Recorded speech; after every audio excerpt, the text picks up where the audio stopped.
Curious George Rides a Bike by H.A. Rey.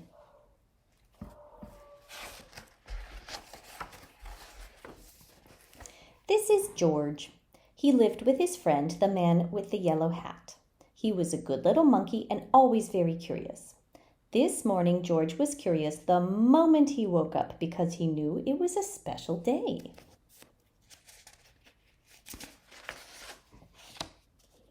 At breakfast, George's friend said, "Today we are going to celebrate because just 3 years ago this day I brought you with me from the jungle. So tonight I'll take you to the animal show.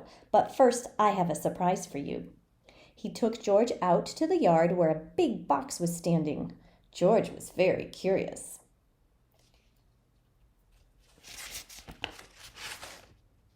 Out of the box came a bicycle. George was delighted. That's what he had always wanted. He knew how to ride a bicycle, but he had never had one of his own.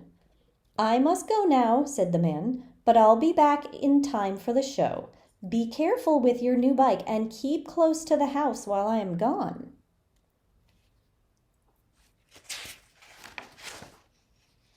George could ride very well. He could even do all sorts of tricks. Monkeys are good at that.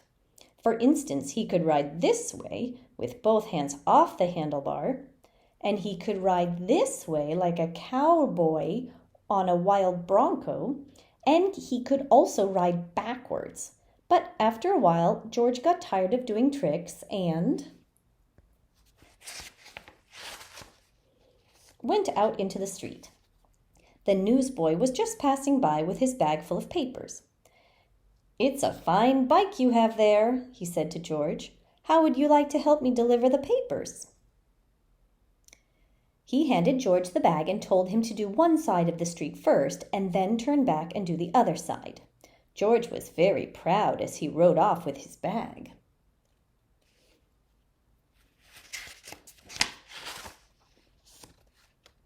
He started to deliver the papers on one side of the street as he had been told. When he came to the last house, he saw a little river in the distance. George was curious. He wanted to know what the river was like, so instead of turning back to deliver the rest of the papers, he just went on.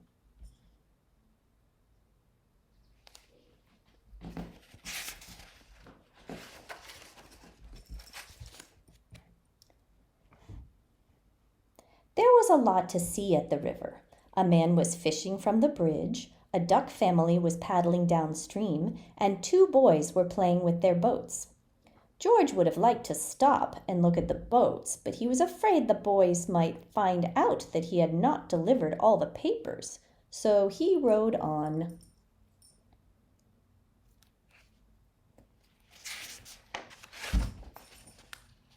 While riding along, George kept thinking of boats all the time. It would be such fun to have a boat, but how could he get one? He thought and thought, and then he had an idea. He got off the bicycle, took a newspaper out of the bag, and began to fold it. First, he folded down the corners like this.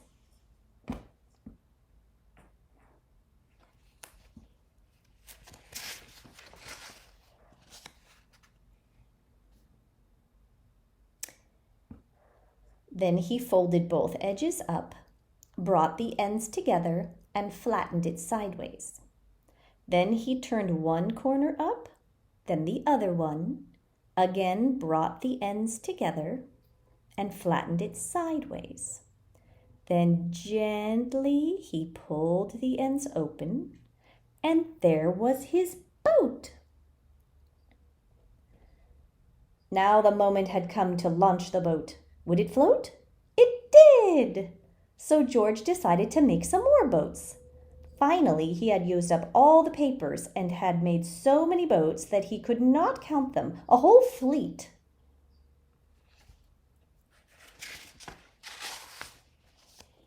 Watching his fleet sailing down the river, George felt like an admiral. But watching his fleet, he forgot to watch where he was going.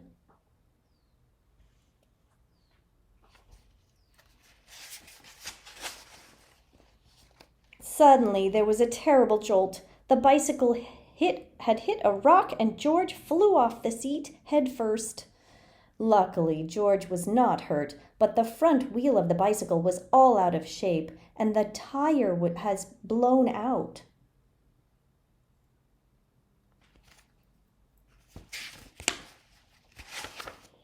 George tried to ride the bicycle, but of course it wouldn't go. So he started carrying it, but soon it got too heavy. George did not know what to do. His new bike was spoiled. The newspapers were gone. He wished he had listened to his friend and kept close to the house. Now he just stood there and cried. Suddenly his face brightened. Why, he had forgotten that he could ride on one wheel. He tried it and it worked. He had hardly started out again when he saw something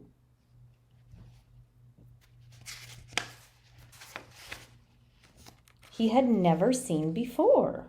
Rolling toward him came an enormous tractor with huge trailers behind it. Looking out of the trailers were all sorts of animals. To George, it looked like a zoo on wheels. The tractor stopped, and two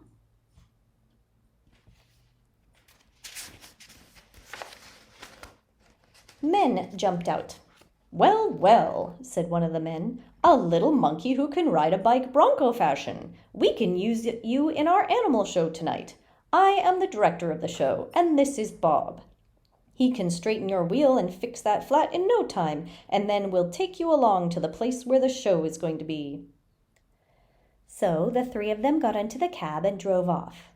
"Maybe you could play a fanfare while you ride your bike in the show," the director said. "I have a bugle for you right here, and later on you'll get a green coat and a cap just like Bob's."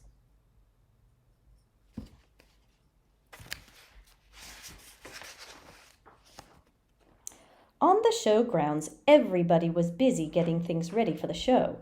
"I must do some work now," said the director. "Meanwhile, you may have a look around and get acquainted with all of the animals, but you must not feed them, especially the ostrich, because he will eat anything and might get very sick afterwards."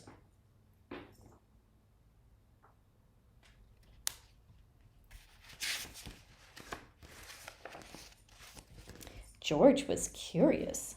Would the ostrich really eat anything? He wouldn't eat a bugle, or would he? George went a little closer to the cage, and before he knew it, the ostrich had snatched the bugle and tried to swallow it. But a bugle is hard to swallow, even for an ostrich. It got stuck in his throat. Funny sounds came out of the bugle as the ostrich was struggling with it, all blue in the face. George was frightened.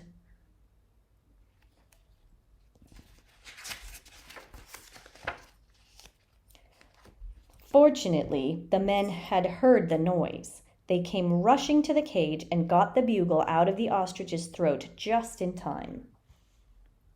The director was very angry with George. "We cannot use little monkeys who don't do as they are told," he said. "Of course you cannot take part in the show now. We will have to send you home." George had to sit on a bench all by himself, and nobody even looked at him. He was terribly sorry for what he had done, but now it was too late. He had spoiled everything.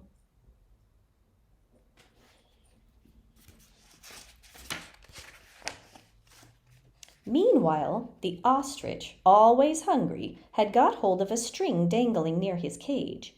This happened to be the string which held the door to the cage of the baby bear. As the ostrich nibbled at it, the door opened, and the baby bear got out. He ran away as fast as he could and made straight for a high tree near the camp. Nobody had seen it but George, and George was not supposed to leave his bench. But this was an emergency, so he jumped up, grabbed the bugle, and blew as loud as he could. Then he rushed to his bicycle. The man had heard the alarm and thought at first that George had been naughty again. But when they saw the empty cage and the ostrich nibbling at the string, they knew what had happened.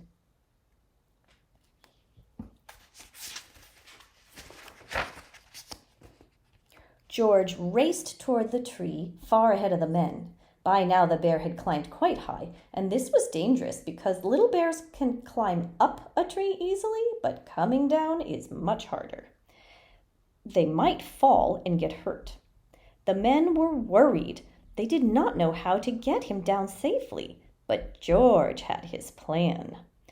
With the bag over his shoulder, he went up the tree as fast as only a monkey can, and when he reached the baby bear,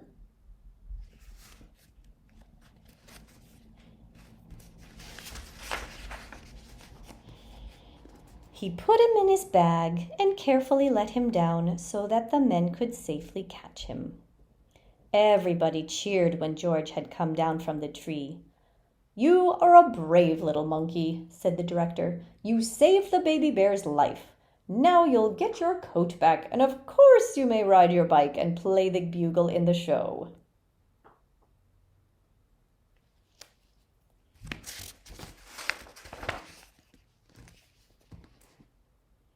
Finally, the show was on. The whole town had come to see it, and how surprised they were to discover George on his bicycle right in the middle of it. The newsboy was there too, and also the man with the yellow hat.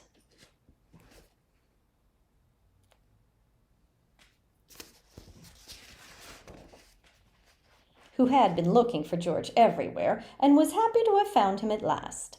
The newsboy was glad to have his bag again, and the people from the other side of the street whose papers George had made into boats were not angry with him anymore. George! When the time had come for George to say goodbye, the director let him keep the coat and the cap and the bugle. And then George and his friends got into the car and went home.